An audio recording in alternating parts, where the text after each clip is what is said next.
கர்த்தர் நல்லவர். அப்படி நம்ம ஜெப நிலையில இருக்கலாம். கொலோசியர் 3ஆம் அதிகாரம் 10ஆம் வசனம். கொலோசியர் 3ஆம் அதிகாரம் 10ஆம் வசனம் சொல்கிறது, தன்னை சிருஷ்டித்தவருடைய சாயலுக்கொப்பாய் பூரண அறிவடையும்படி புதிதாக்கப்பட்ட புதிய மனுஷனை தரித்து கொண்டிருக்கிறீர்களே. ஆமென், ஆமென். தன்னை சிருஷ்டித்தவருடைய சாயலுக்கொப்பாய் பூரண அறிவடையும்படி புதிதாக்கப்பட்ட புதிய மனுஷனை தரித்து கொண்டிருக்கிறீர்களே. அப்படி நம்ம உரிமை பாராட்டி சொல்லுவோமா? என்னை சிருஷ்டித்தவருடைய சாயலுக்கொப்பாய் சொல்லுங்க. என்னை சிருஷ்டித்தவருடைய சாயலுக்கொப்பாய் நான் பூரண அறிவடையும்படி புதிதாக்கப்பட்ட புதிய மனுஷனை தரித்து கொண்டு இருக்கிறேன். ஹல்லேலூயா, ஹல்லேலூயா. அன்புள்ள பிதாவே, அப்பா, இந்த காலை வேளைக்காய் நன்றி. கர்த்தர் எங்களோடு கூட இடைப்பட வேண்டுமாய் நாங்கள் ஜெபிக்கிறோம். அப்பா, எங்களுக்கு கற்றுக் கொடுக்க வேண்டுமாய் ஜெபிக்கிறோம். ஆவியானவர், அப்பா, நாங்கள் இன்னும் சத்தியத்தில் வளரணும், இன்னும் தேவனோடு இணையணும், தேவனுடைய பிள்ளைகளாய் நாங்கள் வாழணும்.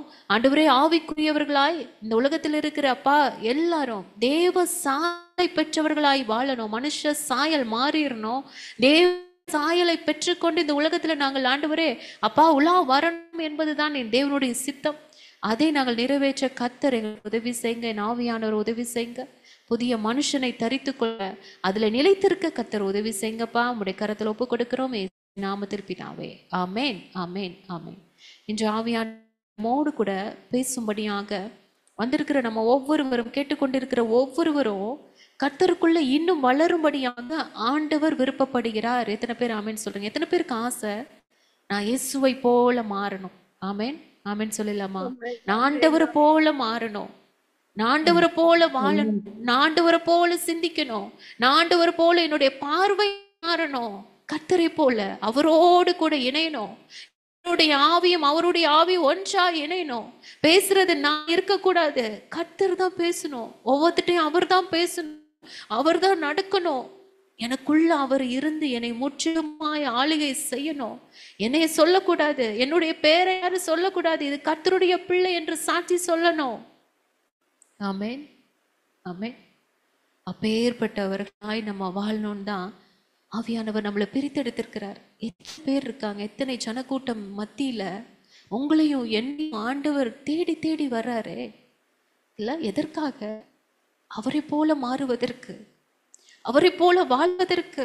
நான் வாழ்ந்து காமிச்சிட்டு போயிருக்கனே மகளே, நீ ஏன் கலங்கி நிற்கிற? இதே உலகத்துக்குள்ளதானே நானும் வாழ்ந்திருக்கேன், இதே பாவப்பட்ட உலகத்துல தானே நானும் இருந்தேன், இதே இந்த கஷ்டத்தின் குற்றம் சொல்கிறவர்கள் மத்தியில தானே நான் வாழ்ந்தேன், இதே சூழ்நிலை தானே நான் இருந்தேன். எல்லாவற்றையும் நம்மளுக்கு ஒரு மாதிரியாய் ஆண்டவர் வாழ்ந்து காண்பித்து அற்புதமாய் காரியங்களை நிறைவேற்றி ஒரு ஜெயமுள்ள வாழ்க்கை, ஆமென், ஜெயமுள்ள வாழ்க்கை ஆண்டவர் வாழ்ந்துட்டு போயிருக்காரு. அவரை பின்பற்றுகிற அவருடைய பிள்ளைகள், அவருடைய சாயலை தரித்திருக்கிற பிள்ளைகள், அவர் சுவாசம் நம்மளுக்குள்ள இருக்கு. புலிக்கு பிறந்தது பூனை ஆகாது, நம்மளுக்கு தெரியும்ல. சிங்கத்துக்கு பிறந்த சிங்க குட்டி தான், சிங்கக்குட்டி தான் இருக்கணும். கோழியா வர முடியாது, காக்காவா வர முடியாது. தவறா இருக்கு. நம்ம எப்படிப்பட்டவர்கள் அமர்ந்து இருக்கிறோம்? சிங்க குட்டிகளாய் அமர்ந்து இருக்கிறோமா, இல்ல பன்னிக்குட்டியா உட்கார்ந்து இருக்கிறோமா? யோசித்து பாருங்க. நம்மளுடைய காரியங்கள், நம்மளுடைய நினைவுகள், நம்மளுடைய சிந்தனைகள் அப்பாவை போல இருக்கா? அப்பாவுடைய சாயலை நம்ம வெளிப்படுத்துறோமா? அப்பாவுடைய எண்ணங்கள் நம்மளுக்கு இருக்கா? எப்படிப்பட்டவர்களாய் நம்ம இருக்கிறோம் என்று இன்னைக்கு ப்ரிப்பரேஷன்லாம் கிடையாது. ஆண்டவர் நம்மோடு கூட என்ன கற்றுக்க விரும்புகிறாரோ அதை பேசிக்கொண்டு இருக்கிறார். அதை செவி கொடுத்து கேட்போம் என்றால் காதுள்ளவன் கேட்க கடவன். நாமே ஆண்டவர் பேசுகிற வார்த்தைக்கு நம்ம ஒவ்வொருத்தரும் செவி கொடுத்து அந்த காரியங்களுக்கு கீழ்ப்படிந்தோம் என்றால், கீழ்ப்படிதல் ரொம்ப ரொம்ப முக்கியம் இல்ல? ஆண்டவர் எதிர்பார்க்கிற ஒரு அற்புதமான காரியம். எல்லா காரியத்திற்கு கர்த்தர் கொடுத்துற வார்த்தைகள் எல்லாவற்றிற்கும் நம்ம கீழ்ப்படியணும்னு தான் ஆண்டவர் விருப்பப்படுறாரு. பேசுகிற வார்த்தைகள் எல்லாவற்றிற்கும் கர்த்தர் கீழ்ப்படியணும்னு விருப்பப்படுறாரு. ஆவியானவருடைய சத்தத்துக்கு கீழ்ப்படிந்து செவிசாய்க்கணும்னு ஆண்டவர் விருப்பப்படுறாரு. அதனாலதான் ஆண்டவர் நம்மோடு கூட இடைப்பட்டு கொண்டிருக்கிறார். அத்தனை ஜனங்கள் மத்தியில நம்மளை நேசித்து, நம்மளை பிரித்தெடுத்து, நம்மளை பரிசுத்தப்படுத்தி, இது கர்த்தருக்கு வேணும் இல்ல? எங்கேயோ ஒரு மூலையில ஒரு சந்துல நின்று கொண்டிருந்த கழுதை வேணும்னு சொல்லி ஆண்டவர் அழைத்துட்டு வந்த மாதிரி நம்ம தான் வேணும். தான் ஆண்டவருக்கு தேவை என்று ஆண்டவர் நம்மளையே நோக்கி பார்த்து கொண்டு இருக்கிறார். நம்ம எத்தனை நாட்கள் அவரை விட்டு விட்டு தூரம் போனாலும், மறந்து வாழ்ந்தாலும், அப்பா நீங்க கொஞ்சம் பொறுமையா இருங்க, நான் அந்த காரியத்தை நான் சால்வ் பண்ணிட்டு வரேன்னு சொல்லி நம்ம போனாலும் கர்த்தர் நமக்காக காத்திருக்கிறார். எத்தனை வருஷம் காத்திருந்தார். ஆமேனா, ஆமேனா. ஆண்டவரை விட்டு தூரம் போயிருந்த நாட்கள்ல ஆண்டவர் அப்படியே போன்னு விட்டுருந்தாருன்னா நம்ம யாருமே இங்க ஒன்னா இருந்திருக்க முடியாதே. நம்மளுடைய வாழ்க்கை என்றோ அழிந்து போயிருக்குமே, நரகத்துக்கு போயிருப்போம். ஆனா தேவ நமக்காய் காத்திருந்து காத்திருந்து என் பிள்ளை என்கிட்ட வரும், வரும், இன்னைக்கு மாறும், இன்னைக்கு என்னை போல மாறும், இன்னைக்கு என்னை போல பேசும், இன்னைக்கு என்னை போல சிந்திக்கும், என்னுடைய பிள்ளை என்று நம்மளுடைய தகப்பன் அப்படி ஒரு உரிமை பாராட்டி நமக்காக அவர் காத்திருந்தாரே. ஆமே, ஆண்டவருக்காக வாழ வேண்டாமா? அநேக சொல்லுவாங்க, எப்படி நீங்க இவ்வளோ இந்த காரியங்கள். நான் சொல்லுவேன், எனக்கு ஆண்டவர் நான் பாவம் செய்த நாட்கள்ல ஆண்டவர் எனக்கு கிருபை கொடுத்தாரே. எனக்காக பொறுமையா இருந்து ஆண்டவர் விட்டுருந்தானே என்னைக்கும் என் ஜீவன் போயிருக்கும். ஆனா என் தெய்வம் எனக்காய் காத்திருந்து என் பிள்ளை வரும்னு சொல்லி எனக்காய் இத்தனை வருஷம் காத்திருந்து எனக்கு ஜீவனை கொடுத்து, தயவை கொடுத்து, கிருபையை கொடுத்து, குடும்பத்தை கொடுத்து, ஒரு வாழ்க்கையை கொடுத்து, கர்த்தர் இவ்வளவா என்னை உயர்வான இடத்துல வைத்திருக்கும் பொழுது அவரை துதிக்காமல் இருக்க முடியுமா? அவருக்கு செய்யறதெல்லாம் கம்மி, ரொம்ப ரொம்ப கம்மி. ஆமே, அப்பேற்பட்ட தெய்வத்துக்கு எவ்வளவு செய்தாலும் அது ஈடு இணை ஆகவே ஆகாது. அவர் நம்மளுக்கு அவ்வளவு நன்மைகள் செய்திருக்கிறார். நன்மைகளை கொடுத்த தேவாதி தேவன் அவர் பரிசுத்தர், சேனைகளின் கர்த்தர், பரிசுத்தர் பரிசுத்தர் பரிசுத்தர் பரிசுத்தர். இந்த பரிசுத்தம்னு சொல்லும் பொழுதே நம்மளுக்குள்ள ஒரு வைப்ரேஷன் வரும். ஏன்னா நம்மளுடைய தகப்பனை போல அப்பேற்பட்ட பரிசுத்தம் நம்மளுக்கும் வரணும். நான் அப்படிப்பட்ட மகளா நிக்கலையப்பா. ஒவ்வொரு முறையும் தேவ சமூகத்துல வந்து நிற்கும் பொழுது நம்ம செய்த காரியங்கள் நம்ம கண்ணு முன்னாடி வரும். எத்தனை பேர் ஆமேன் சொல்றீங்க? ஆமேன். நம்ம பேசின பேச்சுகள் ஆண்டவர் நினைவுபடுத்துவார். சமூகத்துல வந்து நிற்கும் போது, நீ இந்த இடத்துல இடறிட்ட மகளே, இந்த இடத்துல நீ தவறா பேசிட்ட, இந்த இடத்துல நீ கோபப்பட்டுட்ட, இந்த இடத்துல இந்த காரியத்தை நீ பண்ணிருக்க கூடாது. ஆவியானவர் அழகாய் நம்மோடு கூட இடைப்படுவார்.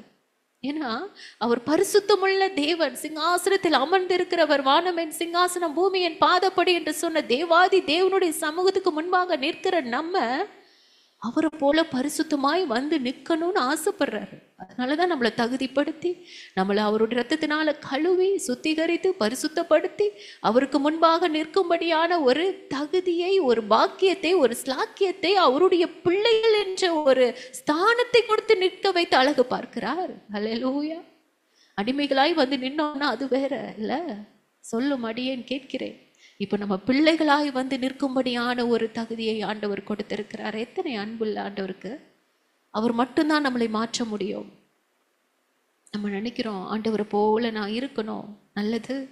கண்டிப்பா ஆண்டவருடைய பிள்ளைகள், ரட்சிக்கப்பட்ட பிள்ளைகள், அவரை ஏற்றுக்கொண்டவர்கள், அவருடைய அன்பை ருசித்தவர்கள், ஆண்டவரோடு வந்து இருக்கணும்னு நினைக்கிறவங்க, அவரை போல மாறணும்னு நினைக்கணும்.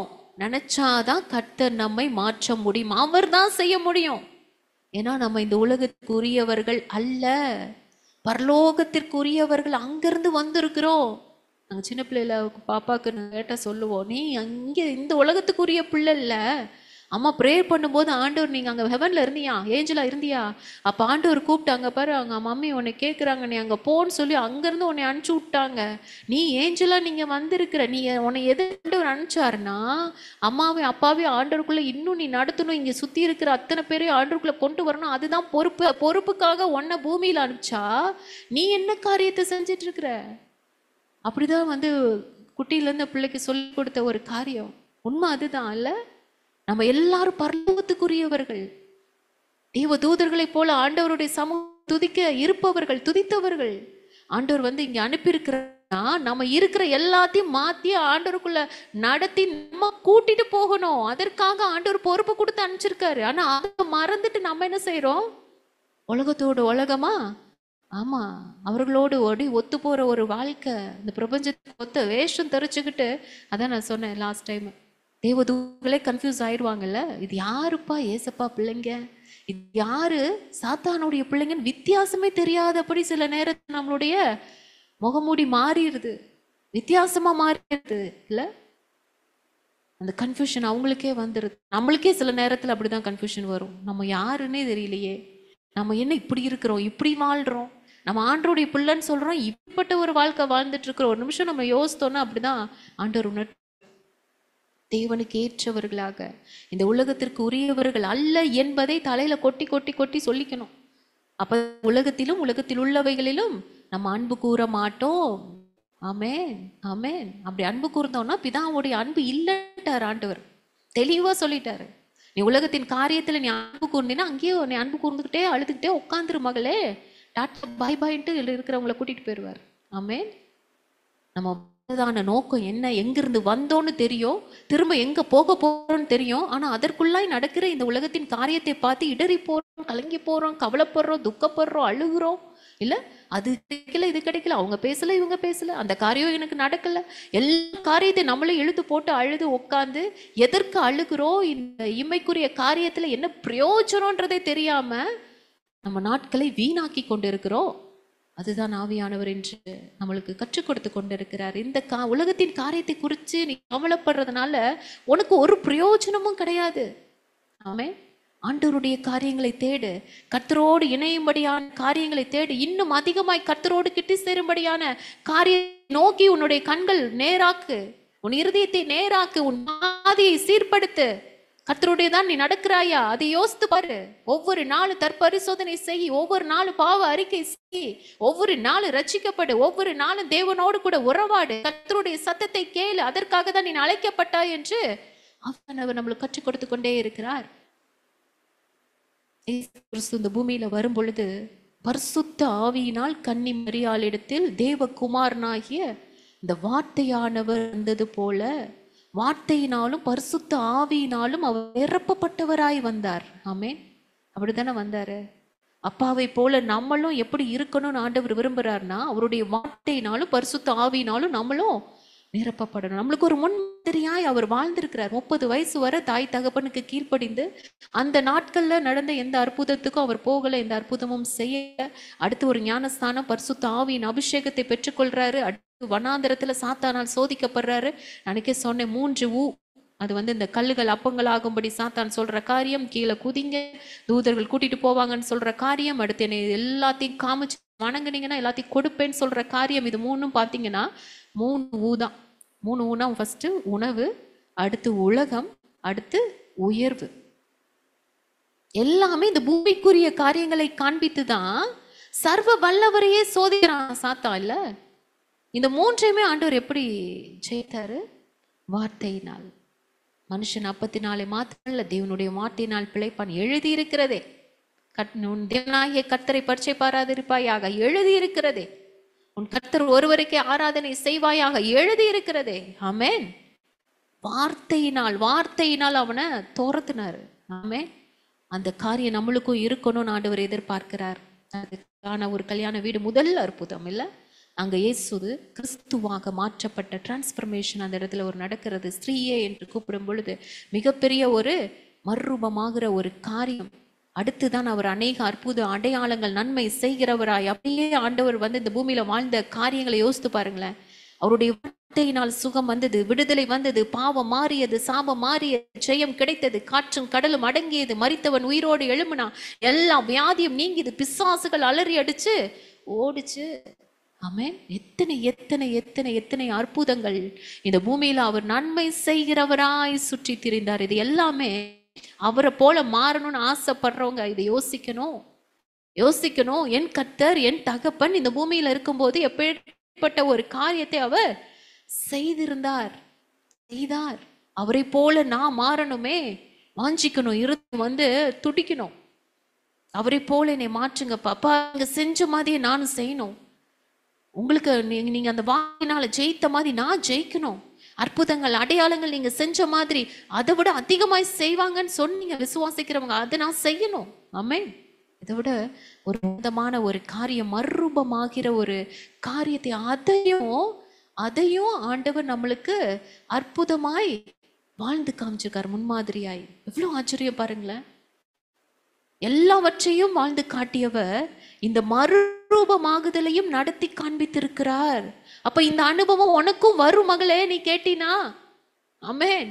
இது கண்டிப்பா நீ கேட்கும் பொழுது இந்த காரியத்தை நான் உனக்கு கண்டிப்பா காண்பிப்பேன்னு ஆண்டவர் சொல்றாரு. வெறும் நீ வாழ்ற வாழ்க்கை சாதாரண வாழ்க்கை அல்ல. சாதாரண வாழ்க்கைக்குள்ள சவுத்துக்குள்ள நீ உட்காந்து ஸ்தோத்திரம் ஸ்தோத்திரம் சொல்லுவதற்கு அல்ல. இந்த நிலைமைக்கு நீ வரணும், உன்னால வர முடியும். அதனாலதானே ஆண்டவர் எல்லாத்தையும் காண்பித்துட்டு போயிருக்காரு.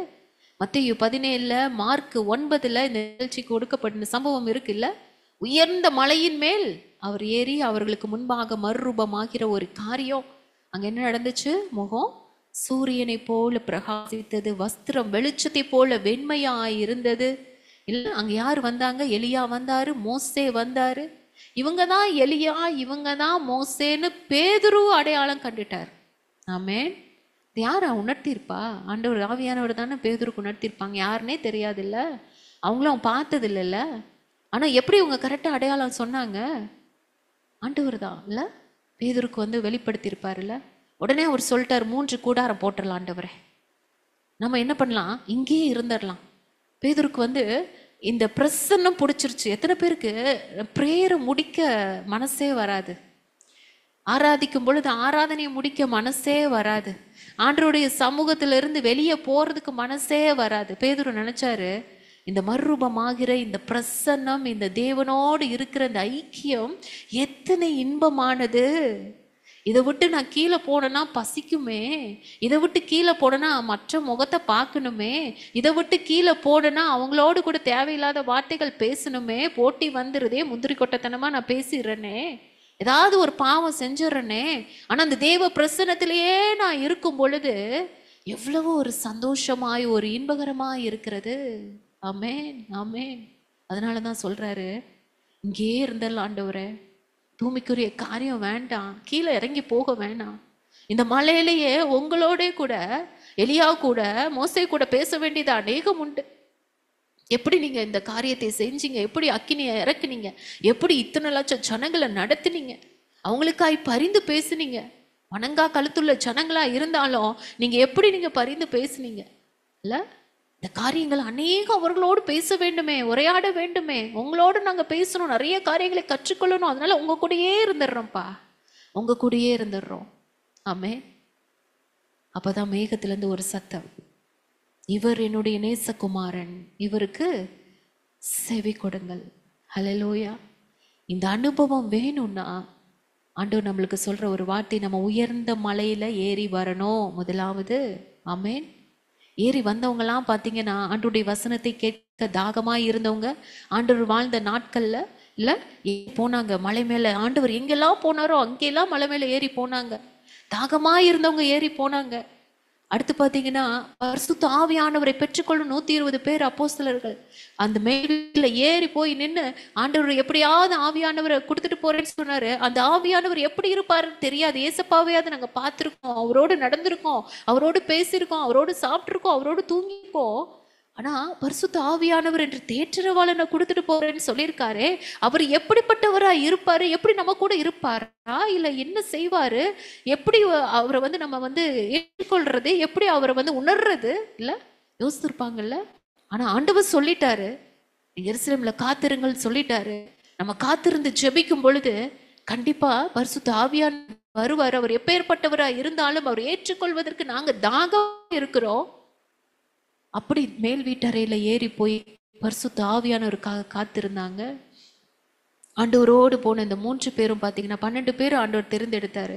ஆனா அந்த 3 பேர் இந்த மலையில மறுரூபமாகிற மலையில ஏறி போய் கர்த்தர் கூப்பிட்டாரு, கர்த்தரோடு கூட நாங்க நடக்கணும், அவருடைய அன்பின் நிமித்தம், அவர் மேல் வைத்த அன்பின் நிமித்தம் ஏறி போகிற ஒரு அனுபவம் இல்ல. காரியங்கள் அதே மாதிரி யோவானும் கடைசி நாட்கள்ல நீ சம்பவிப்பவர்களை உனக்கு சொல்றேன், நீ ஏறிவான்னு சொன்ன உடனே இந்த சத்தத்தை கேட்டவன் நீ ஏறி போனானே, தேவனோடு கூட இருக்கும்படியாக சொல்லியிருக்கலாம். ஆண்டவருக்கு பயமா இருக்கு, நான் இந்த உலகத்துல இந்த பூமிக்குரிய காரியங்களை பார்த்துட்டு நான் இங்கே இந்த பத்மத்தீவுல இப்படியே இருந்துடுறேனே இல்ல, ஐயோ நான் ஏன் வரணுமா, எனக்கு கஷ்டம், எனக்கு பயமா இருக்கு, வேற யாராவது கூப்பிட்டுக்குங்கப்பா சொல்லியிருக்கலாம்ல. ஆனா ஆண்டவர் மேல இருந்த அந்த அன்பு, அந்த ஆண்டவரோடு இருக்க வேண்டும் என்ற ஒரு ஐக்கியம், அப்பாவை போல மாற வேண்டும் என்ற ஒரு ஐக்கியம், ஆசை போக வைத்தது. இன்றைய நாட்கள்ல ஆண்டவர் நம்மளை பார்த்து சொல்றாரு, எல்லாரும் ஏறி வர முடியாது, சான்ஸே கிடையாது. ஆமாண்ணா, ஆண்டவர் யாரை தெரிந்தெடுத்திருக்கிறாரோ, யாரை அதிலும் அதிகமாய் நேசிக்கிறாரோ, யாரை முன்குறித்திருக்கிறாரோ, யாரை அழைத்திருக்கிறாரோ, யார் மேல இந்த தரிசனம் இருக்கிறதோ அவர்கள் மட்டும்தான் ஏறி போக முடியும். ஆமேனா? ஆமேனா? சோ ஆண்டவருடைய சமூகத்துல நம்ம ஏறி போகும் பொழுது, உயர்ந்த மலையில ஏறி போகும் பொழுது, இந்த மறுரூபமாகிற அவரை போல மாறுகிற ஒரு அனுபவத்தை தேவன் நம்மளுக்கு கொடுக்கிறார். இன்றைய நாட்கள்ல எத்தனை பேர் வாஞ்சிக்கிறீங்க, இந்த அனுபவம் எனக்கு வேணும் ஆண்டவர், இந்த கடைசி நாட்கள்ல உங்களோடு கூட இருக்கிற ஒரு அனுபவம், மறுரூபமாகிற ஒரு அனுபவம், உம்மை போல வாழ வேண்டும் என்ற ஒரு ஆசை எனக்கும் உண்டு. நான் ஏறி போகணும், தேவனோடு கூட நெருங்கி ஜீவிக்கணும், இன்னும் அதிகமாய் ஆண்டவருடைய சமூகத்துல நான் அமரணும். அப்படி இருக்கும் பொழுது நம்ம முகம் மறுரூபப்படும். நம்மளுடைய முகம் சூரியனை போல பிரகாசிக்குமா. நம்முடைய வஸ்திரம் நார்மலா நம்ம போட்டிருக்கிற அந்த ஒவ்வொரு ட்ரெஸ்ஸும் சாதாரணமானது கிடையாது. நீங்க புரிஞ்சுக்கணும். ஆவியில நீங்க ஜெபம் பண்ணிட்டு வெளியே போனீங்கன்னா நம்ம வஸ்திரத்தை தொடுகிறவர்கள் நிச்சயமாய் சுகம் வல்லமை புறப்படும், வல்லமை புறப்படும். ஜீவானந்த ஐயா அப்படிதான் அவர் படுத்திருந்த கட்டில் ஒரு காரியில் அவர் ஊழியம் முடிச்சுட்டு அவர் கிளம்பிட்டாராம். அப்போ அவர் ஃபேமிலி வந்திருக்காங்க, ஐயா கிளம்பிட்டாரா? ஆமா, நீங்கள் தாமதமாக வந்துட்டீங்க, ஐயோ இவ்வளோ கஷ்டப்பட்டு நாங்கள் வந்திருக்கோம், ஐயாட்ட நாங்கள் ப்ரே பண்ணணும் அப்படின்னு சொல்லும்போது, இல்லை ஐயா கிளம்பிட்டாரு, சரி நீங்கள் ரொம்ப தூரத்துலேருந்து வந்திருக்கீங்க, கொஞ்சம் நேரம் ரெஸ்ட் எடுத்துகிட்டு போங்க. அவங்க கூட்டிகிட்டு வந்து ஒரு பொண்ணு பயங்கரமான பலவீனத்தினால பாதிக்கப்பட்ட அந்த பொண்ணு நடக்கவே முடியாது, அப்படிப்பட்ட ஒரு பொண்ணை கூட்டிகிட்டு வந்திருக்காங்க. சரி ஐயா கட்டில் கொஞ்ச நேரம் படுக்க வைங்கன்னு சொல்லி படுக்க வச்சுட்டு ஒரு 1 hour கழிச்சு நீங்கள் அதுக்கப்புறம் ரெஸ்ட் எடுத்துகிட்டு போங்கன்ட்டு அவங்களுக்கு சாப்பாடுலாம் கொடுத்து இவங்க அனுப்பும் பொழுது அந்த பொண்ணு படுத்துட்டு எந்திரிச்சு வர்றாங்க, சுகத்தோடு வர்றாங்க. ஆமேனா? ஆமேனா? நம்ம பயன்படுத்துகிற ஒவ்வொரு பொருள்ல இருந்தும் வஸ்திரத்துல இருந்தும் வல்லமை வரும். கர்த்தரோடு கூட நம்ம இருக்கும் பொழுது, அவருடைய வல்லமை நம்மளுக்குள்ள இருக்கும் பொழுது நம்ம சாதாரணமானவர்களா இருக்க மாட்டோம். புரிந்து கொள்ளணும். கர்த்தரை போல மாறும் பொழுது நம்மளையும் ஆண்டவர் வித்தியாசமானவர்களாக, வல்லமை பெற்றவர்களாக, அபிஷேகம் பெற்றவர்களாக மாற்றுகிறார். ஆண்டவர் தரிசிப்போம், ஆண்டவரை தரிசிப்போம். அந்த ஒரு அனுபவத்தினூடாய் வரும் பொழுது கர்த்தரை நம்ம முகமுகமாய் பார்ப்போம். இப்ப கர்த்தருடைய சத்தம் கேட்கும். எப்படி நம்ம பிதா கூப்பிடுவாரா? எப்படி கூப்பிடுவாரு? என் பிரியமே, என் ரூபவதியேன்னு கூப்பிடுவார். ஆமேனா? ஆண்டவர் எப்படி கூப்பிட்டாரு? இவர் என்னுடைய நேசகுமாரன், இவருக்கு செவி கொடுங்க சொன்னார். இவர் மேல் பிரியமா இருக்கிறேன்னு சத்தம் வருது. கூப்பிட்டுருக்கலாமே. ஆண்டவர் இந்த பூமியில எப்படி பிறந்தாரு? மரியாளின் மகனா தானே பிறந்தாரு இல்ல? நம்ம பிறப்பின் காரியத்தை வைத்து கர்த்தர் நம்மளை கூப்பிட்டுருக்கலாமே. மரியாளின் மகனே, உண்மையில் நான் பிரியமா இருக்கிறேன், இவருக்கு செவி கொடுங்கள். யோசேப்பின் மகனே அப்படின்னு கூப்பிட்டுருக்கலாம்ல. யோசித்து பார்த்தீங்களா? ஏன் ஆண்டவர் அப்படி கூப்பிட்டாரு? எல்லாம் ஆண்டவருடைய சித்தம், தேவனுடைய பிள்ளைகள். ஆமென். நம்மளை கூப்பிட்டுருக்கலாம், இன்னாருடைய மகளே இல்ல, நம்மளுடைய பேரை வச்சு இன்னாருடைய மகளே ஆண்டவர் கூப்பிட மாட்டார். என் பிரியமே, என் செல்ல மகளே, என் ரூபவதியே. ஆமென். அப்படித்தான் ஆண்டவர் கூப்பிடுவார். நிச்சயமாய் அந்த சத்தம் நம்ம ஒவ்வொருத்தருடைய காதுகளிலும் தொனிக்கும். அந்த இடத்துல எலியா வந்தாங்க, மோசையே அந்த 2 பேரை மட்டும் ஆண்டவர் காண்பிக்கணும். அவர்களோடு யோசித்து பார்த்துருக்கீங்களா? அவங்க 2 பேர் மட்டும் ஆண்டவரோடு ஏன் நின்று பேசணும்? இல்லை, ஆண்டவர் நம்மளுக்கு ஒரு காரியத்தை எச்சரிப்பா இதன் மூலமாய் ஆண்டவர் கற்றுக் கொடுக்கிறார். மகளே, நீ வாழ்ந்துட்டு இருக்கிற இந்த வாழ்க்கை தேவனோ நீ இருக்க வேண்டும் என்று நினைத்து நீ மறுரூபமாகிற ஒரு வாழ்க்கையின் அனுபவத்திற்குள்ளாய் நீ வந்தீனா, எலியா போல நீ வானத்த அக்கினியை இறக்க வேண்டிய நாட்களுக்கு நீ வந்திருக்கிற. அப்பேற்பட்ட வல்லமையை நான் உனக்கு கொடுக்க போறேன் என்பதை அடையாளப்படுத்துவதற்காக தான். ஆமேனா? எலியா போல ஒரு அக்கினி ஒரு இடத்துல தான் இறக்குனா, நீ பல இடத்துல அக்கினி இறக்கணும். ஆமேன். எலிசா ரெட்டிப்பான நன்மை வரத்தை பெற்றது கொண்டது போல் நாளத்தனியான வரத்தை நீ பெற்றுக்கொள்ளணும். எலியா போல நீ மாறணும். ஆமென். அந்த அபிஷேகத்தோடு நீ எழும்பணும். மோசே போல நீ ஜனங்களை வழி நடத்தணும். மகளே, நீ வழி நடத்தணும். நீ இரட்சகனாய் எழும்பணும். அவர்களுக்காக நிற்கணும். அவர்களுக்காக மன்றாடி ஜெபிக்கணும். அதற்காக தான் இந்த 2 பேரையும் இல்ல. ஆமென். அவர்களை போல நம்மளும் இந்த கடைசி நாட்கள்ல மாறி கர்த்தருக்காக எழும்பி வைராக்கியமாய் நிற்பதற்காக, அக்கினி ஜுவாலைகளாய் ஜொலிப்பதற்காக தான் முன்மாதிரியாய் நம்மளுக்கு அவர்களை அடையாளப்படுத்தி காண்பிக்கிறார். இந்த கடைசி நாட்கள்ல வரக்கூடிய காரியங்களுக்காகவும் இந்த காரியத்தை பற்றி பேசுவதற்காகவும் கர்த்தர் நம்மளோட விடைபடுவதற்காகவும் இந்த காரியத்தை கர்த்தர் நம்மளுக்கு இந்த சம்பவத்தை நம்மளுக்கு அழகா எடுத்து காட்டியிருக்கிறார். ஆமென். எப்பேற்பட்ட தெய்வம்ல. ஒவ்வொரு காலம் நாம புரிந்து கொள்ளணும், இந்த மாதிரி நடக்கணும், இந்த மாதிரி நீயும் வாழணும்ன்றத ஆண்டவர் கற்றுக் கொடுத்திருக்கிறார். அவருடைய அடிச்சுவடுகளை பின்பற்றி போற நம்ம அவருடைய பாதையை அப்படியே அவர் நடந்து போன அந்த காலங்களை பின்பற்றி போற நம்ம அதே மாதிரி நடக்கணும்னு கர்த்தர் விரும்புகிறார். ஆமென். ஆமென். வார்த்தையினால் உருவாக்கப்பட்டது போல நம்மளும் வார்த்தையினால் நம்மளுடைய இருதயம் முழுவதும், இருதய பலகை முழுவதும் கர்த்தருடைய வசனம் எழுதப்படணும், வார்த்தை எழுதப்படணும், அவரை போல வாழணும். இல்ல, உலகமே அவருடைய வார்த்தைகள் இருக்கு, ஆனா இருள் இருக்கனால அந்த வார்த்தைகளை இனம் கண்டு கொள்ள முடியல. எது உண்மை எது பொய்ன்னு அந்த உலகம் கண்டு கொள்ள முடியல. சாத்தான் எல்லாருடைய மனங்களையும் எல்லா இருதயத்தையும் குருடாக்கி வச்சிருக்கிறான். இல்ல, நம்மளுக்கு இந்த தெளிவு வந்திருக்குன்னா, நம்மளுக்கு இந்த இருள் விலகி வெளி நம்மளுக்குள்ள வந்திருப்பது உண்மையானால் நம்ம இந்த பாதையில நடந்து காமிக்கணும், கர்த்தரை போல வாழ்ந்து காண்பிக்கணும். ஆமென். அது மட்டும் இல்ல, ஆண்டவர் ஜெபத்துல எப்பொழுதும் தரித்திருந்தாராம். இல்ல, எப்பொழுதும் ஜெபிக்கும் பொழுது அனுபவத்தை தேவன் நம்மளுக்கு கொடுக்கிறார். தனி ஜெபமா, குடும்ப ஜெபமா, ஃபெலோஷிப் பிரேயரா, ஆண்டவர் சொல்றார் 1 மணி நேரமாவது நீ ஜெபிக்கணும்பா. 1 மணி நேரமாவது. இது கட்டளை. 1 மணி நேரம் ஜெபிப்பது இது கட்டளை. ஆனா ஆண்டவர் மேல நீ அன்பு வச்சிருக்கேன்னா நீ கணக்கு கூடாது. இல்ல, 2 மணி நேரம் 3 மணி நேரம் தேவ சமூகத்துல உட்காந்துரு. அதுதான் அன்பின் வெளிப்பாடு. அல்லேலூயா. அன்னைக்கே சொன்னேன், நம்ம சர்ச்சு நான் 7:55 போவது கட்டளை. ஆனா தேவன் மேல நீ அன்பு வச்சிருந்தீங்கன்னா 7:30 மணிக்கே போய் உட்காரணும். 10ல் 1 தசம் கொடுப்பது கட்டளை.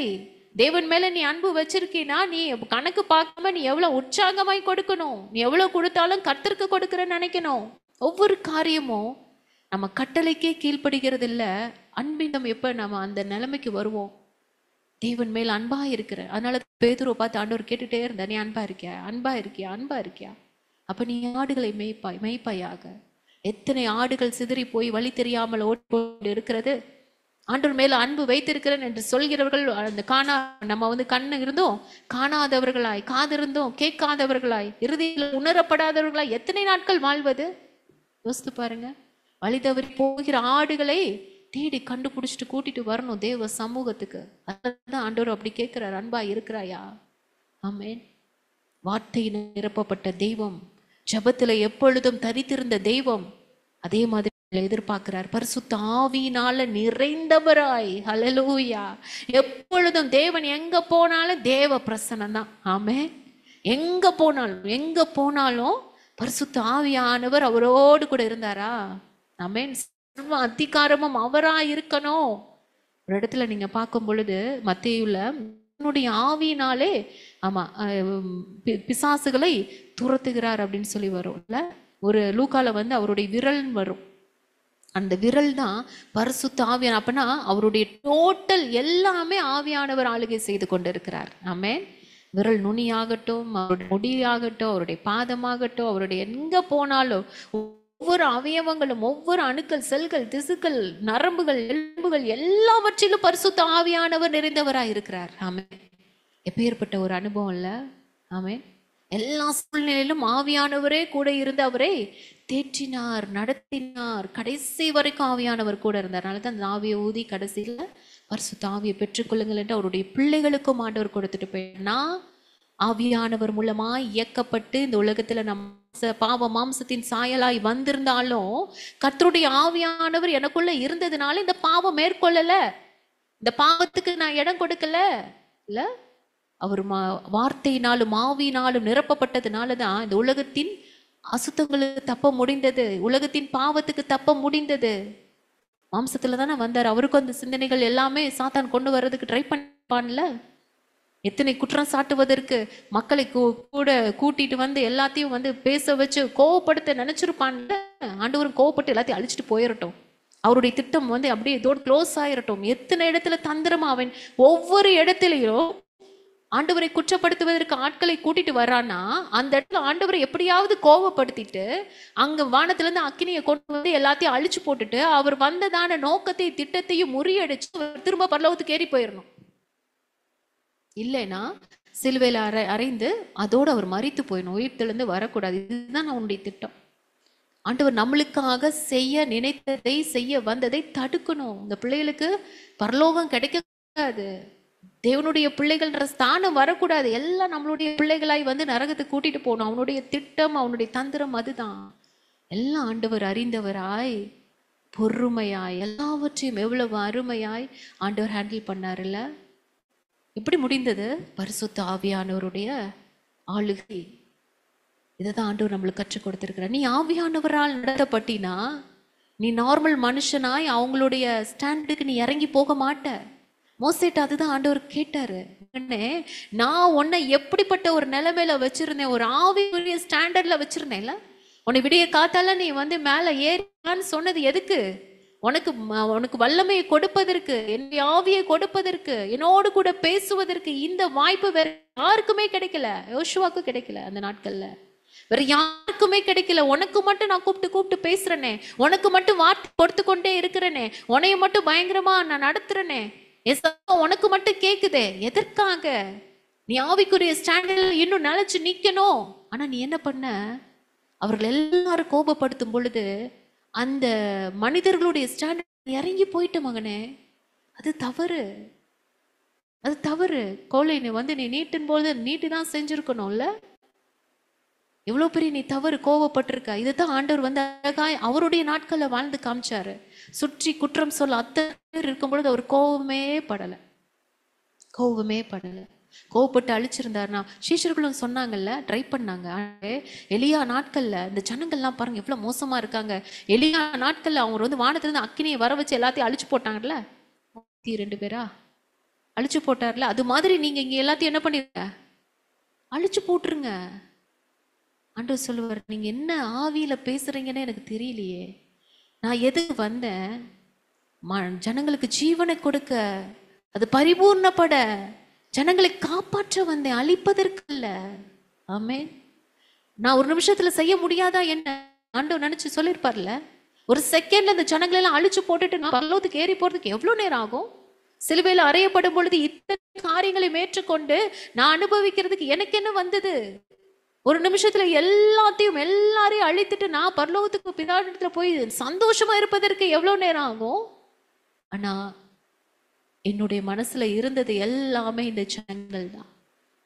நீங்களும் நானும் தான் ஆண்டவருடைய இருதயத்துல இருந்ததுனால ஆண்டவர் நம்மளுக்கா எல்லாவற்றையும் அவர் ஏற்றுக்கொண்டு எல்லா துக்கங்களையும் சுமந்து எல்லா அக்கிரமத்தையும் அவர் ஏற்றுக்கொண்டு அமைதியாய் பொறுமையாய் கடைசி வரைக்கும் இந்த சுவாபத்தை தான் ஆண்டவர் நம்மள்ட்ட எதிர்பார்க்கிறார்.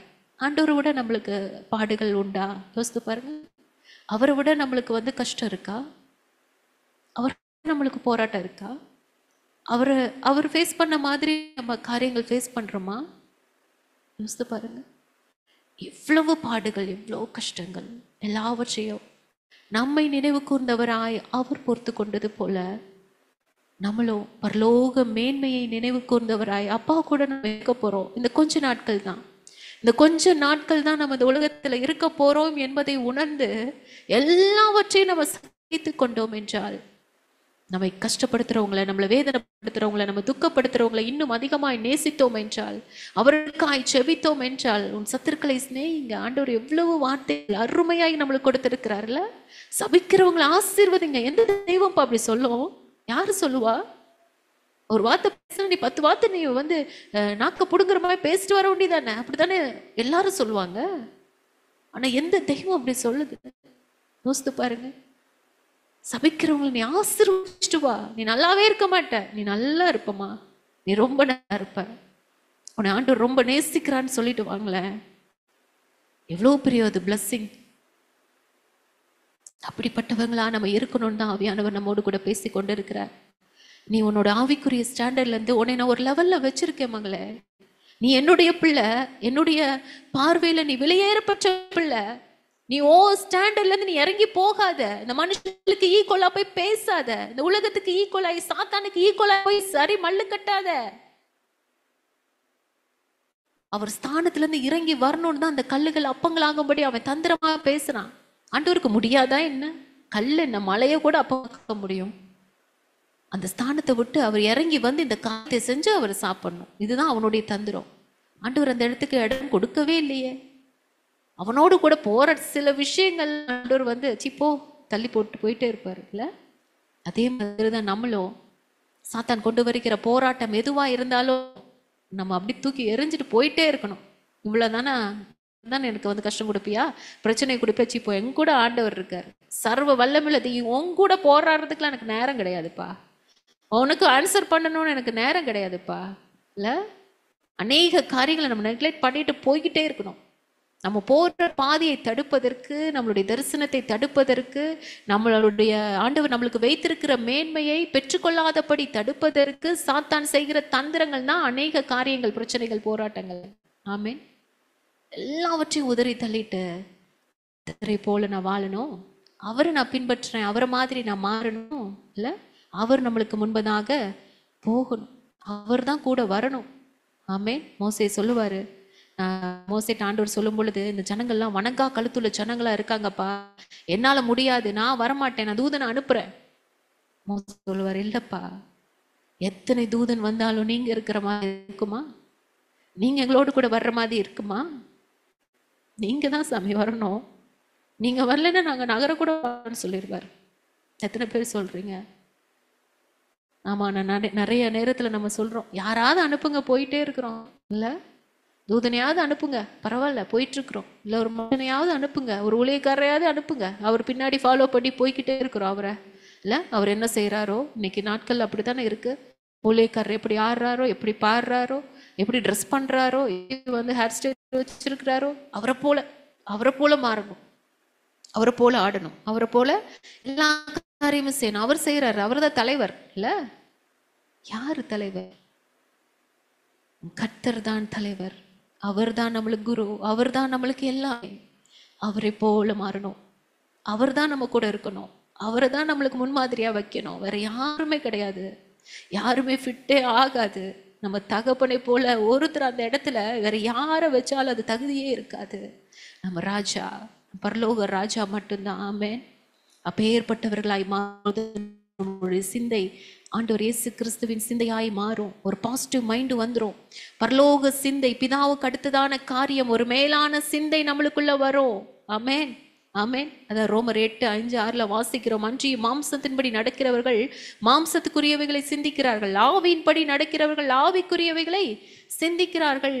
ஏன்னா மாம்ச சிந்தை மரணம். நீ மாம்சத்தின்படியா சிந்திச்சுட்டே இருந்தீனா அது மரணத்தை நோக்கி தான் கொண்டு போகும்.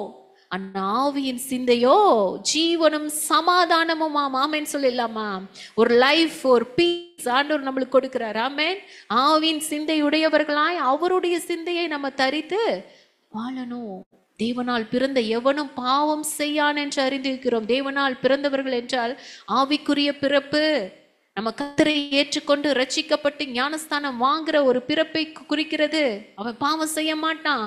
ஏன்னா அவனுடைய காயம் எல்லாம் தேவனை போல மாறிடும், சிந்தை மாறிடும். தேவனால் பிறந்தவன் தன்னை காக்கிறான். அவனுக்கு பிரச்சனை வரும்பா, போராட்டம் வரும், அவன் தன்னை காத்து கொள்கிறான். கர்த்தருடைய வார்த்தையினால, கர்த்தருடைய ஆவியினால, கர்த்தருடைய இரத்தத்தினால தன்னை காத்து கொள்கிறான். பொல்லாங்கன் அவனை தொடான். ஆமென்.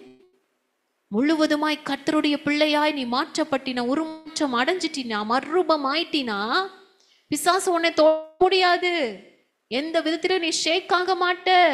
ஏன்னா அவருடைய வித்து நமக்குள் இருக்கிறது. ஹல்லேலூயா. அவருடைய வசனம் நமக்குள்ள இருக்கிறது, அவருடைய ஆவி நமக்குள்ள இருக்கிறது, அவருடைய வார்த்தை நமக்குள்ள இருக்கிறது, அவருடைய ரத்தம் நமக்குள்ள இருக்கிறது, அவருடைய நாமம் நமக்குள்ள இருக்கிறது. எப்படி பொல்லாங்கன்னு தொட முடியும்? நம்மளை பார்த்து தலைதறிக்க ஓடிடுவான். தூரத்துல வந்தாலே ஐயோ இது ஆண்டருடைய பிள்ளைப்பா, என்ன அபிஷேகத்துல நிரம்பி வருது அப்பா, கிட்ட கூட போக முடியாதுன்னு ஓடிடுவான். ஆனா நம்மளே வந்து சில நேரத்துல இடம் கொடுக்கிறவர்களா இல்ல, அதுதான் ஆண்டவர் வந்து சொல்றாரு, நீ வந்து என்ன போல நீ வந்து மாறணும்னா வார்த்தையினால ஆவியினால நீ நிரப்பப்படணும். பொழுது ஜபத்துல நீ தரித்திருக்கணும். அப்பதான் அந்த மறுரூபமாகிற அந்த வாழ்க்கை அனுபவம் உனக்குள்ள வரும். சாத்தான் உன்னை தொடமாட்டான்னு ஆண்டவர் சொல்றாரு. இந்த சிந்தை எனக்குரியதாய் மாறும். பிலிப்பியர் 4:8 வாசம் கடைசியாய், சகோதரரை உண்மை உள்ளவைகள் எவைகளோ, ஒழுக்கம் உள்ளவைகள் எவைகளோ, நீதி உள்ளவைகள் எவைகளோ, கற்புள்ளவைகள் எவைகளோ, அன்புள்ளவை எவைகளோ, நற்கீர்த்தி உள்ளவைகள் எவைகளோ, புண்ணியம் எதுவோ, புகழ் எதுவோ, அவைகளை சிந்தித்துக் கொண்டிருங்கள், தேவனுக்கு மகிமையாக. ஆமென். எவ்வளவு நல்ல விஷயங்கள் இருக்கு. ஸோ இந்த காரியங்கள் நம்மளுடைய சிந்தை முழுவதும் நிரப்பும். ஏன்னா சிந்தை தான் சாத்தான் வந்து யுத்தம் பண்ணிக்கிற ஒரு யுத்த களம். முதல்ல டிஸ்டர்ப் பண்றது நம்ம சிந்தை தான். பழைய ஏற்பாட்டு காலத்துல யுத்தம் மாம்சத்தோடும் ரத்தத்தோடும் இருந்தது. ஜனங்க அந்த அமலேக்கியர், அவங்க அந்த மீனியர், அந்த பெலிஸ்தியர் இல்ல எல்லாரையும் வந்து ஆண்டு டோட்டலா சொல்றாரு, மாம்சத்தோடு ரத்தத்தோடும். ஆனா புதிய ஏற்பாட்டுல நம்மளுடைய போர்க்களம் எங்க? சிந்தை. மாம்சத்தோடு ரத்தத்தோடு போராட்டம் இல்லப்பா, ஆவிக்குரிய மண்டலத்தோடு தான் உனக்கு போராட்டம். எந்த மனுஷனோடு நீ சண்டை போடணும்னு அவசியம் கிடையாது. ஆமே. ஒரு டீடாக்சிஃபை பண்ணணும் நம்மளுடைய சிந்தையைன்னு சொல்லி ஆண்டவர் சொல்றார். எல்லாத்தையும் தூய்மைப்படுத்தணும். டாக்ஸிக் இருக்கு அப்படின்னா, நம்மளுக்கு நெகட்டிவ் தாட்ஸ் இருக்கு, டிப்ரெஷன் இருக்கு, ஒரு பாய்சனஸ் தாட்ஸ் இருக்கு அப்படின்னு சொன்னா, இது அத்தனையும் களையணும், சுத்தம் செய்யணும், தேவையில்லாத களைகளை பிடுங்கணும். பிதா நடாத நாற்றெல்லாம் வேரோடு பிடுங்கி எறியணும். நல்ல விதைகளை, நம்மளுடைய வசனத்தை இருதயத்துல சிந்தனையில விதைக்கணும். ஆமே. அதிக கனிகளை கொடுக்கணும். நல்ல கனிகளை கொடுக்கணும்னா சுத்திகரிக்கணும் நம்மளுடைய சிந்தனைகள். அவருடைய நாமத்துல நம்ம வேரூன்றப்படணும். அவருடைய வார்த்தையில வளரணும். கர்த்தருடைய வேதத்தில் பிரியமா இருந்து இரவும் பகலும் அவருடைய வேதத்தில் தியானமா இருக்கிற மனுஷன் தான் பாக்கியவான். அவன் தான் இலை உதிராதிருக்கிற மரத்தை போல இருப்பான். நம்மளுடைய சிந்தனையில சில நேரம் இதை நினைக்க கூடாது அப்படின்னு நான் நினைப்போம். ஆனா என்னால அவாய்ட் பண்ண முடியல. இல்ல, நம்ம யோசிக்கிற காரியம் உண்டு. ஆனா வார்த்தை என்ன சொல்லுதுன்னா, 2 கொரிந்தியர் 10:3-5 வரைக்கும் வாசித்து பாருங்க. நாங்கள் மாம்சத்தில் நடக்கிறவர்களா இருந்து மாம்சத்தின்படி போர் செய்கிறவர்கள் அல்ல. எங்களுடைய போராயுதங்கள் மாம்சத்துக்கேவலா இராமல் அரண்களை நிர்மூலமாக்குகிறதுக்கு தேவ பலமுள்ளவைகளா இருக்கிறது. அவைகளால் நாங்கள் தர்க்கங்களையும் தேவனை அறிகிற அறிவுக்கு விரோதமாய் எழும்புகிற எல்லா மேட்டிமையும் நிர்மூலமாக்கி எந்த எண்ணத்தையும் சில பேர் சொல்ற காரியங்கள் அதுதான். என் சிந்தனையை கண்ட்ரோலுக்குள்ளே கொண்டு வர முடியல, என்னென்னமோ சிந்திக்குது, பழைய காரியங்கள், பழைய பாவ காரியங்கள், குற்ற உணர்வு இல்ல. அது சொல்றாரு, எந்த எண்ணத்தையும் கிறிஸ்துவுக்குள் கீழே சிறைப்படுத்துகிறவர்களா இருக்கிறோம் இயேசுவின் நாமத்துல. ஆமென். சிந்தனை வருவதை தடுக்க முடியாதானா? அது வந்து கூடு கட்டாம இல்ல, பெரிய ஒரு ஆக்குப்பை கோட்டை கட்டாம, அது தொடர்ந்து தேவ பலத்தினால வார்த்தையினால மேற்கொள்ள முடியுமா? நிச்சயம் முடியும். எந்த எண்ணத்தையும் கிறிஸ்துவுக்குள் கீழ்ப்படிய சிறைப்படுத்த முடியும். ஆண்டவருடைய கண்ட்ரோலுக்குள்ள நம்ம சிந்தையை கொண்டு வர முடியும். சாத்தான் கட்டி வைத்திருக்கிற கோட்டை அதை வந்து தகர்த்தெறியணும். அதுதான் பலவானை உண்டி கட்டி அவனது கோட்டை தகர்த்தெறிஞ்சிட்டோம்னா நம்ம ஆவியினால நடத்தப்பட ஆரம்பிச்சிருவோம்.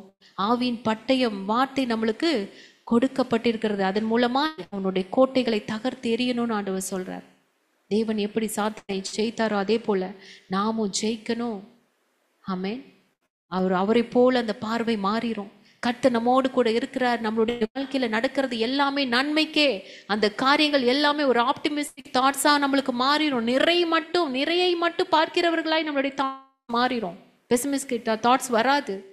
நம்மளுக்கு வந்து ஒரு நிறைவான ஒரு காரியங்கள், நன்மைகளை மட்டுமே, ஒரு பாசிட்டிவான காரியங்கள் மட்டுமே நம்மளுடைய பார்வை பார்க்க ஆரம்பிச்சிரும். நம்மளுடைய பேச்சுல மாற்றங்கள் வரும். ஆமென். நல்ல வார்த்தைகள், ஞானமான வார்த்தைகள், ஆறுதலான வார்த்தைகள், உற்சாகம் அளிக்கிற வார்த்தைகள். நம்ம வந்து இதை தான் நம்ம பேசுவோம். குறைய பேச மாட்டோம், நெகட்டிவா பேச மாட்டோம், கெட்ட வார்த்தை பேச மாட்டோம். தாவீது சொல்றாரு, என் வாய்க்கு காவல் வைங்கப்பா, ஏன்னா மரணமும் ஜீவனும் நாவின் அதிகாரத்தில் இருக்கிறது. ஆமென். ஸோ அப்பேற்பட்ட காரியங்களுடைய சிந்தனையில, பார்வையில, நம்மளுடைய பேச்சில், நம்மளுடைய சரீரத்துல, ஏன்னா இது தேவனுடையது சரீரம், மோக இச்சைகளுக்கு உட்படாமல் காத்துக்கொள்ள முடியாத, ஆத்துமாக்கு விரோதமாக போர் செய்யும் மாம்ச இச்சைகள் நம்மை மேற்கொள்ளாது சர்வ வர்க்கத்தை தேவன் நம்மளுக்கு கொடுத்துருவார். ரோமர் 13:14 வாசிக்கிறோமே, துர் இச்சைகளுக்கு இடமாக உடலை பேணாமல் இருந்து கர்த்தராகிய இயேசு கிறிஸ்துவை தரித்துக் கொள்ளுங்கள். நம்முடைய சரீரத்தை பரிசுத்தமாய் நம்ம பாதுகாத்து கொள்ள முடியும். கர்த்தரை தரித்துக் கொள்ளும் பொழுது ஹல்லேலூயா. யோபுவே சொல்றேன், கண்களோட உடன்படிக்கை பண்ணின நான் என் கண்ணின் மேல் நினைவாயிருப்பது எப்படி. வயசானவரே அப்படி ஒரு காரியத்தை சொல்றார். எல்லாருக்கும் சோதனை வரும், பிரச்சனை வரும், இச்சைகள் வரும். ஆனாலும் எல்லாவற்றையும் மேற்கொள்வதற்கு தேவனுடைய கரம் நம்மளோடு கூட இருக்கும், வார்த்தை இருக்கும். தாவீது சொல்வார், தீங்கான காரியத்தை என் கண்முன் வைக்க மாட்டேன், எந்த ஒரு காரியத்தை கண்முன்ன வைக்க மாட்டேன் ஆண்டவர். என் இருதயத்தில் அக்கிரம சிந்தை இருந்துச்சுன்னா ஆண்டவர் எனக்கு செவி கொடுக்க மாட்டார். எல்லாம் தெரியும் இல்ல. அப்பேற்பட்ட காரியமாய் பரிசுத்தமாய் சரீரத்தை பாதுகாத்துக் கொள்ள தேவனுடைய ஆலயம். ஆமே. செத்த மீன்கள் தான் தண்ணீரோடு அடித்து செல்லும். ஆனா உயிருள்ள மீன்கள் எதிர்நீச்சல் போடுன்றதை மறக்கக்கூடாது. நம்ம உயிருள்ள மீன்களா இருக்கணும். எதிர்நீச்சல் போட்டு இந்த உலகத்துல நடக்கிற காரியங்களுக்கு எதிராய், ஆமென், நம்ம பிரித்தெடுக்கப்பட்ட ஜனம் என்று இந்த ஜனங்களுக்கு காண்பிக்கணும். நான் இயேசுவின் பிள்ளை, அவருடைய சாயல தரிக்கப்பட்ட பிள்ளை, அவருடைய வார்த்தை எனக்குள்ளே, அவருடைய சிந்தை எனக்குள்ளே, அவருடைய பார்வை எனக்குள்ளே, அவருடைய பேச்சு எனக்குள்ளே, என் சரீரம் அவருடையது. ஹல்லேலூயா. அப்பேற்பட்ட அனுபவத்தில் நம்ம மாறும் பொழுது ஆண்டவர் நம்மளுக்கு வைத்திருக்கிறதான நன்மை என்னதென்று தெரியும், பிரியம் என்னதென்று தெரியும், அவருடைய பரிபூர்ண சித்தம் நம்மளுடைய வாழ்க்கையில என்னதென்று நம்மளுக்கு தெரியும். அதை நிச்சயமாய் ஆண்டவர் புரிய வைத்து ஒரு அற்புதமான ஒரு வாழ்க்கைக்குள்ளாய் நம்மளை இந்த பூமியில இருக்கும் போதும் நடத்துவார். பரலோக மேன்மையை காணவும் கர்த்தர் செய்வார். ஆமெனா. கடைசியாய் ஒரு வார்த்தை 1 யோவான் 3:2-3 வசனங்களை வாசித்து பாருங்க. பிரியமானவர்களே, இப்பொழுது தேவனுடைய பிள்ளைகளா இருக்கிறோம், இனி இனி எவ்விதமா இருப்போம் என்று. நாளைக்கு சரி இல்லை அடுத்து 1 ஹவர்ல சரி ஆண்டுடைய வருகை இருந்தால் எவ்விதமா இருப்போம் என்று இன்னும் வெளிப்படவில்லை. ஆகிலும் அவர் வெளிப்படும் போது அவர் இருக்கிற வண்ணமாகவே நாம் அவரை தரிசிப்பதினால் அவருக்கு ஒப்பாயிருப்போம் என்று அறிந்திருக்கிறோம். அவரை போல, அல்லேலூயா, அவரை போல் அவருக்கு ஒப்பாய் நம்மை மாற்றுகிற ஒரு அனுபவத்தை கர்த்தர் நம்மளுக்கு கொடுப்பார். அவர் மேல் இப்படிப்பட்ட நம்பிக்கை வைக்கிறவன் எவனும் அவர் சுத்தமுள்ளவராய் இருக்கிறது போல தன்னையும் சுத்திகரித்துக் கொள்கிறான். ஹல்லேலூயா. அவரை போல ஒரு பரிசுத்தம், அவரை போல ஒரு அன்பு, அவரை போல ஒரு ஆவியின் கனிகளோடு நம்ம தேவ ராஜ்யத்தை சுதந்திரிக்க கர்த்தர் கிருபை செய்வாராக. எல்லாரும் கண்களை மூடுவோமா? வாஞ்சிக்கிற அத்தனை பேரும் ஆண்டவரே சமூகத்தில், ஆண்டவரே அப்பா உம்மை போல, ஆண்டவரே அப்பா உம்முடைய விருப்பம், உம்முடைய வாஞ்சை, உம்முடைய ஆசை எனதாய் மாறணும். ஆண்டவரே எனக்கென்று இந்த உலகத்துல எதுவும் இல்லை, பாட்டு மட்டும் பாடினா பார்த்தாது. ஆண்டவரே அப்பா ஸ்தோத்திரம், உம்மை தரித்திருக்கிற பிள்ளைகளாய் தேவனுடைய சித்தம், தேவனுடைய பிரியம், அப்பா உம்முடைய வாஞ்சையை நாங்கள் நிறைவேற்றுகிற பிள்ளைகளாய், உம்முடைய இருதய துடிப்பை அறிந்து செயல்படுகிற பிள்ளைகளாய் உம்மை போல நாங்கள் மாறணும். ஒரே வார்த்தை தான் நம்ம கேட்க போறோம். எல்லாரும் கேட்கலாமா? உம்மை போல என்னை மாற்றுங்க ஆண்டவரே, உம்மை போல எங்களை மாற்றுங்க ஆண்டவரே, உம்மை போல எங்களை மாற்றுங்க ஆண்டவரே. அப்பா உம்மை போல நாங்கள் நடக்கணும். அப்பா நீங்க பார்த்த விதமாய் நாங்கள் பார்க்கணும். இந்த கண்கள் உமதாய் மாறணும் ஆண்டவரே, எங்களுடைய காதுகள் உமதாய் மாறணும். உங்க சத்தம் தான் கேட்கணும். பிரியமானவளே என்ன கூப்பிடுற சத்தம், அப்பா ஸ்தோத்திர கர்த்தாவே, அப்பா நேசகுமாரன் என்று கூப்பிட்ட அதே சத்தம், அப்பா என் நேசகுமாரத்தியே என்று நம்மளை பார்த்து கூப்பிடும்படியான அந்த சத்தம் என் காதுல கேட்கணும். ஆண்டவரே என்னுடைய வாய் உம்முடைய புகழை மட்டும்தான் அறிவிக்கணும். நல்ல வார்த்தைகள் மட்டும்தான் என் வாயிலிருந்து வரணும். அப்பா ஸ்தோத்திரம், இந்த குறை பேசுற வாய், குற்றம் பேசுற வாய், ஆண்டவரே பொய் பேசுகிற வாய், தூஷணமாய் பேசுகிற வாய் எல்லாவற்றையும் மாற்றி போடணும் சுவாமி. அப்பா உம்மை போல நாங்கள் காரியங்களை செய்யணும். நாங்கள் தொடுகிற எல்லாருக்கும் சுகம் உண்டாகணும். ஆண்டவரே உம்மை போல நாங்கள் நடக்கணும் இந்த உலகத்துல.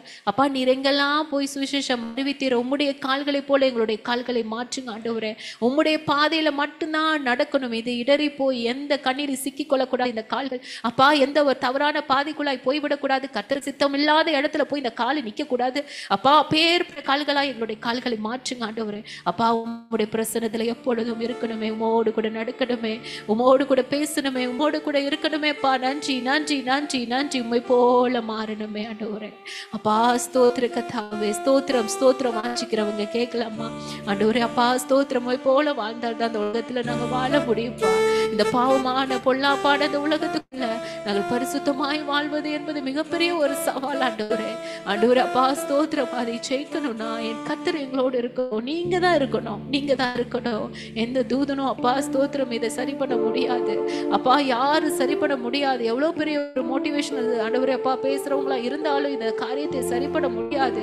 அப்பா ஸ்தோத்திரம், என் கர்த்தர் ஒருவர் தான் இதை சரி பண்ண முடியும். நீங்க எங்களுக்கு முன்பதாக இருக்கணும் சுவாமி. அப்பா நீங்க முன்பதாக நீங்க கடந்து போகணும். உங்களை பார்த்து அப்பா உங்க பின்னாடியே நாங்க வரணும் சுவாமி.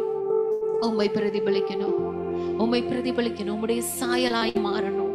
உம்முடைய சுவாபம் எங்களுக்குள்ள வரணும். உம்முடைய குணாதிசயங்கள் எங்களுக்குள்ள வரணும். உம்மை போல மாறணும் சுவாமி. நன்றி நன்றி நன்றி நன்றி நன்றி நன்றி நன்றி அப்பா, நன்றி அப்பா, நன்றி அப்பா. கேட்கலாமா? அப்பா ஸ்தோத்திரம் ஸ்தோத்திரம் ஸ்தோத்திரம் ஸ்தோத்திரம். நினைவெல்லாம் ஏக்கமெல்லாம் வாஞ்சையெல்லாம் நீரே.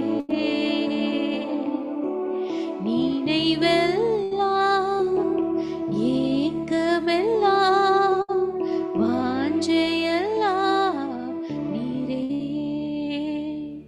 உம்மோடு நான் நடக்கணுமே, உம்மோடு நான் பழகணுமே,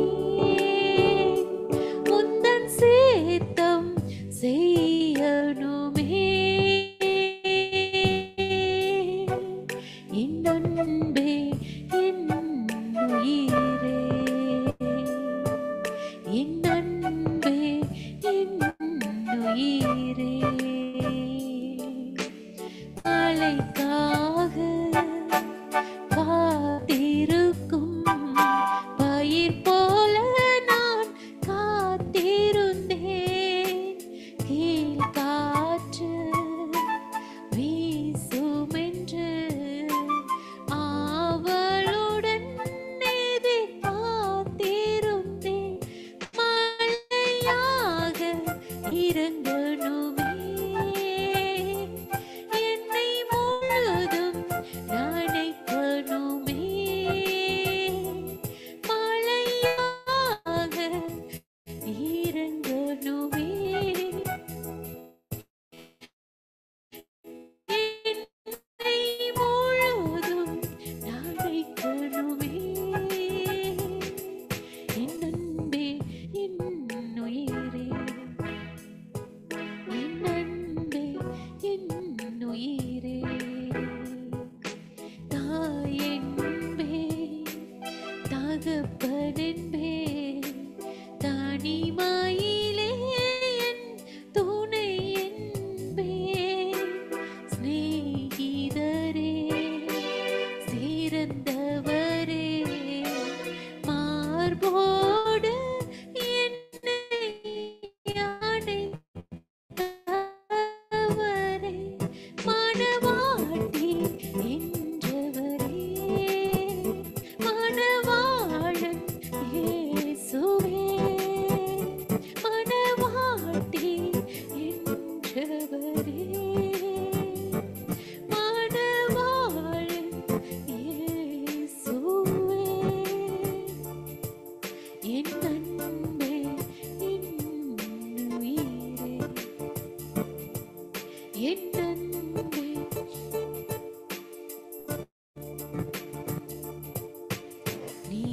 நினைவெல்லாம் ஏக்கமெல்லாம் வாஞ்சையெல்லாம் நீரே. நீர்தான்ப்பா. என் நினைவெல்லாம்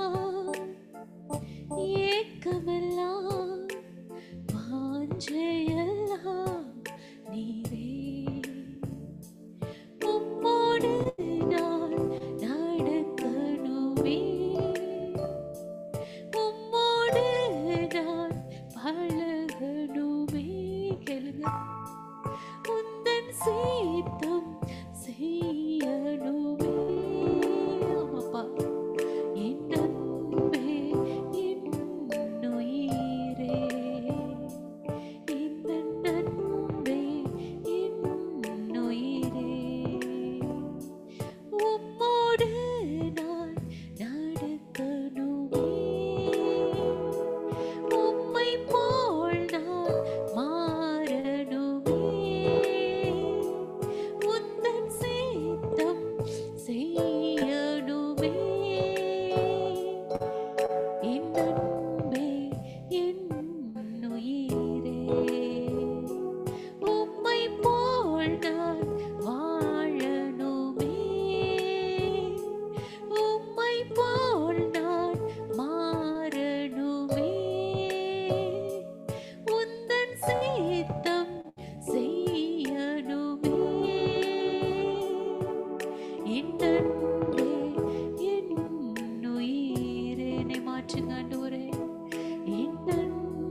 சொல்வாரு, நான் குழந்தையா இருந்த போது குழந்தையை போல பேசினேன், குழந்தையை போல சிந்தித்தேன், குழந்தையை போல யோசித்தேன்.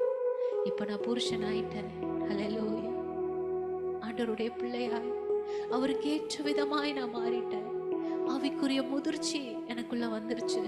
ஸ்பிரிச்சுவல் மெச்சூரிட்டியோட இருக்கேன். இப்ப நான் குழந்தைக்கு ஏற்றவைகளை ஒழிச்சிட்டேன். முன்னாடி இருந்த மாதிரி நான் இப்ப இல்லப்பா. நான் கர்த்தருடைய பிள்ளை. அவரை பிரதிபலிக்கிறேன், அவரோடு கூட இருக்கிறேன். இந்த உலகத்தின் காரியங்கள் எல்லாவற்றையும் நஷ்டம் என்று நான் விட்டுட்டேன். குப்பையா என்று என்னால தாழ்ந்திருக்கவும் தெரியும், வாழ்ந்திருக்கவும் தெரியும், உயர்ந்திருக்கவும் தெரியும். எந்த சூழ்நிலையிலையும் மன ரம்யமா இருக்க நான் கற்றுக்கொண்டேன். இதெல்லாம் எப்படி வந்தது? ஆவியானவர் கூட இருந்து நடத்தி கொடுத்ததுனாலதான். இந்த ஸ்பிரிச்சுவல் மெச்சூரிட்டிக்குள்ள அவர் கடந்து போனதுனாலதான். ஆவிக்குரிய ஸ்டாண்டர்ட்ல நிலைச்சிருக்கிறதுனாலதான். அல்லேலூயா. பின்னானவைகளை மறந்து முன்னானவைகளை நாடி நான் ஓடுறேன். என்னுடைய இலக்கு தெரியும்பா, என்னுடைய இலக்கு தெரியும். என் கிறிஸ்து தான் என்னுடைய நோக்கமே.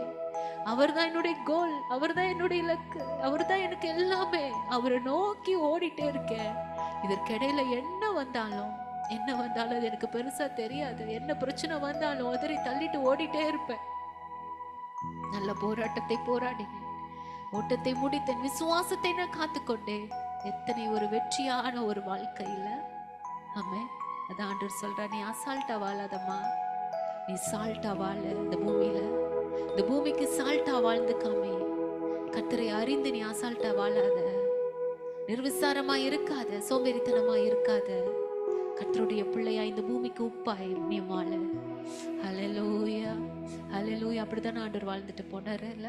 பூமிக்கு உப்பாய் வாழ்ந்தார், மலை மேல இருக்கிற பட்டணமாய் வாழ்ந்தார், விளக்காய் வாழ்ந்தாரு, இருளில் இருக்கிற ஜனங்களுக்கு வெளிச்சமாய் வாழ்ந்தாரு. அதே போல நம்மளும் இருளில் இருக்கிற ஜனங்களுக்கு ஒரு வெளிச்சத்தை கொடுக்கிறவர்களாய் வாழ்ந்து நம்மளுடைய வாழ்க்கை ஒரு அடையாளமான ஒரு வாழ்க்கையாய், எல்லாரும் பேசப்படுகிற ஒரு வாழ்க்கையாய் வாழ்ந்து கடந்து போகணும். கர்த்தரோடு கூட இருக்கணும். நித்தியமாய் அவரோட ராஜ்யத்துல அவரோடு கூட 1000 வருஷம் அரசாட்சியில அவரோடு கூட இருக்கணும். அந்த எண்ணங்களோடு நம்ம ஆண்டவரிடத்துல நம்ம கேட்போம். அப்பா உமக்கு நன்றி ஆண்டவரே, நன்றியோடு நாங்கள் துதிக்கிறோம். என் கர்த்தர் எங்களோடு கூட பேசின அற்புத வார்த்தைகளுக்காய் நன்றி. உம்மை போல வாழணும், உம்மை போல மாறணும்னு அந்த தாகத்தை வாஞ்சி எங்களுக்கு கொடுத்ததற்காய் நன்றி, கற்றுக் கொடுத்ததற்காய் நன்றி. அப்பா நீர் எப்படி வார்த்தையினால ஆவியினால அப்பா நிரப்பப்பட்டு நீர் வாழ்ந்தீரோ, நிரப்பப்பட்டு இருந்தீரோ, ஜெபத்துல தரித்திருந்தீரோ, மறுரூபமாகிற அந்த அனுபவத்தை ஆண்டவரே எங்களுக்கு காண்பித்தீரோ, அதே போல அப்பேற்பட்ட வாழ்க்கை நாங்கள் வாழ்ந்து மறுரூபமாகிற அந்த வாழ்க்கைக்குள்ளாய் கடந்து போகும் பொழுது நிச்சயமாய் நாங்களும் உங்களை போல உலகத்தை ஜெயிப்போம், சாத்தானை ஜெயிப்போம். அப்பா வருகிற பிரச்சனைகள் பாடுகள் எங்களை ஒன்றும் செய்யாது. மற்றவர்கள் மாதிரி நாங்க உட்கார்ந்து அழமாட்டோம், புலம்ப மாட்டோம், முறுமுறுக்க மாட்டோம், கண்ணீர் வடிக்க மாட்டோம், நாட்களை வீணாக்க மாட்டோம். கர்த்தரையே நாங்கள் உயர்த்துவோம் சுவாமி. என் ரட்சிப்பின் தேவனுக்குள் களி கூர்ந்து கொண்டே இருப்போம் சுவாமி. நன்றி தகப்பனே. என் தகப்பனுடைய அன்பை இந்த ஊர்ல உலகத்துல எல்லாருக்கும் சொல்லுவோம் சுவாமி. அப்பா ஸ்தோத்திர கர்த்தாவே, ரட்சிப்பை எங்களால் ஆண்டவர் அடக்கி வைக்க முடியாது. நாங்கள் பெற்ற சந்தோஷத்தை அப்பா மற்றவர்களும் அறிந்து கொள்ள, அப்பா பரலோக ராஜ்யத்திற்கு அவர்களும் பங்கடையும்படியான அப்பா ஸ்தோத்திர வடிவாசலை திறந்து கொடுக்குகிறவர்களாய் நாங்களும் உழைப்போம் ஆண்டவரே. நன்றி, நன்றி அப்பா, உள்ளத்தின் ஆழத்திலிருந்து நன்றி அப்பா. ஸ்தோத்திரம், ஸ்தோத்திரம், ஸ்தோத்திரம், ஸ்தோத்திரம், ஸ்தோத்திரம், ஸ்தோத்திரம். இந்த வாச ஜபத்தை கர்த்தர் நீர் ஆசீர்வதித்து கொடுத்ததற்காய், ஆரம்பத்திலிருந்து முடிவு வரைக்கும் என் தேவன் நடத்தி கொடுத்ததற்காய் நன்றி அப்பா. நன்றி தகப்பனே. உங்களுடைய கரத்தில் எங்களுடைய ஆவி ஆத்துமா சரீரத்தை ஒப்பு கொடுக்கிறோம், எங்களுடைய அவயவங்களை ஒப்பு கொடுக்கிறோம். கர்த்தருடையதாய் மாறட்டும், கர்த்தருடையதாய் வாழட்டும், கர்த்தருடைய சித்தம் செய்யட்டும். ஹல்லேலூயா.